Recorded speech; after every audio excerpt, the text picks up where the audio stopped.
ألم نجعل له عينين ولسانا وشفتين بسم الله الرحمن الرحيم لا أقسم بهذا البلد وأنت حل بهذا البلد ووالد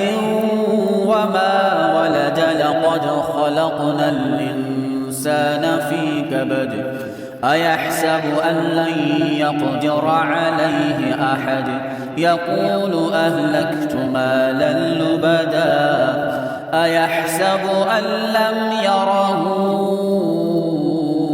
أحد ألم نجعل له عينين ولسانا وشفتين وهديناه النجدين فلاقتحم العقبة وما أدراك ما العقبة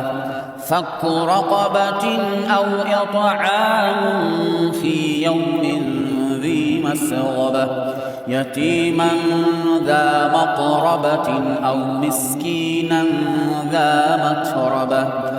ثم كان من الذين آمنوا وتواصوا بالصبر وتواصوا بالمرحمة أولئك أصحاب الميمنة والذين كفروا بآياتنا هم أصحاب المشأمة عليهم نار مؤصدة